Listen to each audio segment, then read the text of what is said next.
Hey everyone, this is Julius Kashihakuma. I'm here doing a project on for my humanities class. Today I'm going to teach you about the world creation stories. These are stories about the creation of the earth, just like we read in the scriptures in the Bible, in other scriptures that how God created the earth and so forth. So these are some of the myths that we hear about different cultures, how they see the organization or the how the earth was created. So we're beginning with maybe I should just give you a big one. So we're beginning with the Native American. There's a tribe called the Hopi.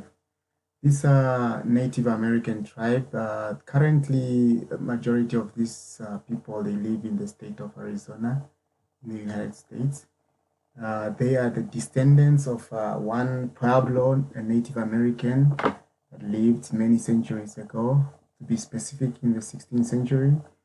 Now, the name Hopi or Hopi, it basically means the peaceful people, yeah, or peaceful little ones. That's what it means. So, what did these people believe? How did they believe that the earth came about? Well, first of all, they believe in one Masao, which is the earth or the creator. Okay. And then to continue, the Hopi, they believe that the current world in which we live right now is the fourth world. In other words, there is the first, the second, third, and now the fourth world. The story states that in each previous world, the people were actually they progress according to their happiness, according to their obedient or the disobedient to one to Tower. Tower is it's basically a god. Okay, these people, some of them were obedient, some were the disobedient. Those that were obedient, they were rewarded by usually a spider woman who basically could be like a savior to them, to move on to the next world, into the next world, or in this case, into another higher world. Okay, but they also believe that the world that where they were coming from, which is basically the third world, was destroyed because people that were there were basically wicked. It's like Babylon, some kind of Babylon.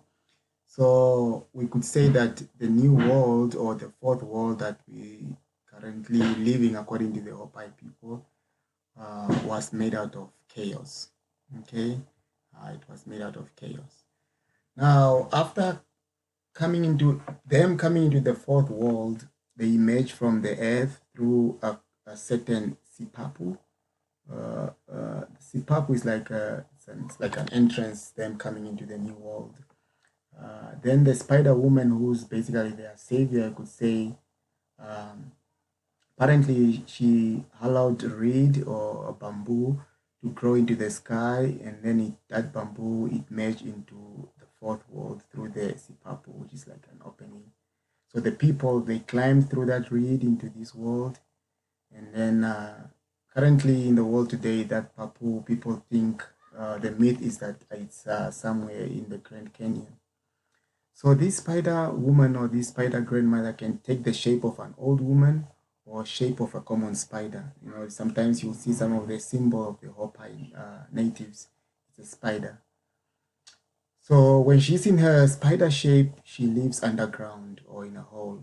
And when she's called upon to come and help people, she will help people in many ways, such as giving them advice and providing medical cures. So this spider grandmother is seen to them as a leader. She was a wise individual who represent good things. So that is the Hopi natives, their beliefs about their creation, how it came about. The next one group is we're going to South America, Central America, South America, the Mayan people, or as they are known, the Popovu, which is basically the creation story. That's what Popovu means, is the creation story of the Mayan people. So these people believe that the creator and the hearts of sky and other deities including one known father, Sepet. They wanted to create human beings, and they wanted to do this with their minds and their hearts. No, it's because these people were the ones that were known for keeping the days. So we learned that their first attempt in doing the creation failed. And then when the deities finally created humans, they made the humans out of yellow and white corn. So these human beings that were created through yellow and white corn, they could talk, they could do things. So the gods, whoever they were satisfied. So these people, they believe much in the land. The land to them was a big thing. That's why we learn about corn, planting and vegetation and so forth. Then we also learn about death lords, or the lords of the underworld, who apparently, this is now a different version of the story. Apparently, they were hero twins. These hero twins, they played, they were given a game. They were supposed to compete in a game, and somehow these hero twins, they won, and then their reward was they were taken up to heaven, and they became what they know the Mayan people now believe to be the sun and the moon.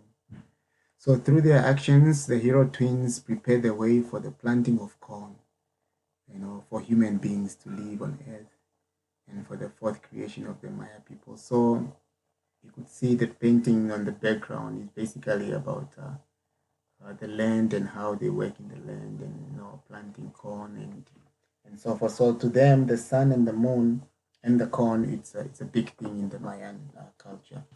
All right, and then we come to Africa. We're going to talk about the Zulu nation, the Zulu people. The Zulu people believe also in a god. They call him Nkulunkulu. Okay, I'm very familiar with the Zulu people. My culture is similar to theirs, but obviously their beliefs on how the world was created is way different.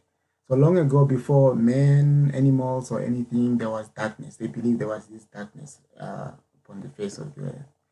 And then somehow a seed sunk into the earth from then, and then a reed was created.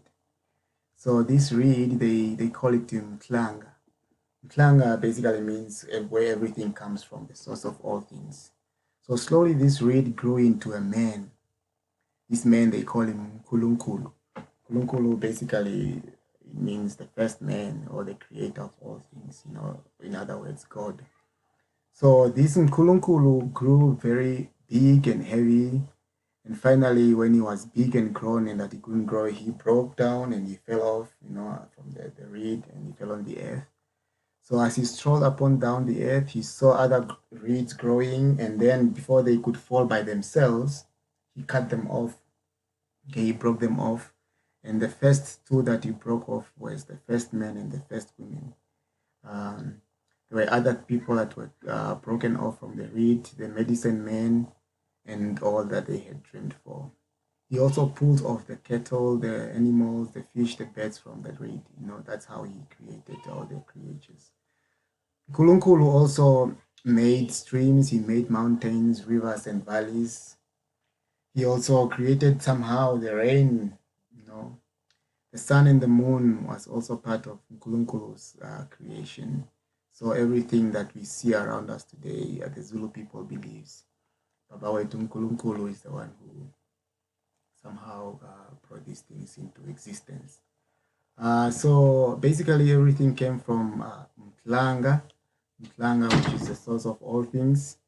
And that is, in short, the creation of the world according to the Zulu people. Okay, lastly, we go to China, where they believe in Pangu. Pangu was the first man who came out of chaos. Some believe that the chaos that they're referring to was the egg. So when he came out of the egg, he had two horns, he had two tusks, and he was so hairy. Basically, he was like a dwarf. If you can see the picture on the right side. They say Pangu separated the sea, the mountains, the valleys.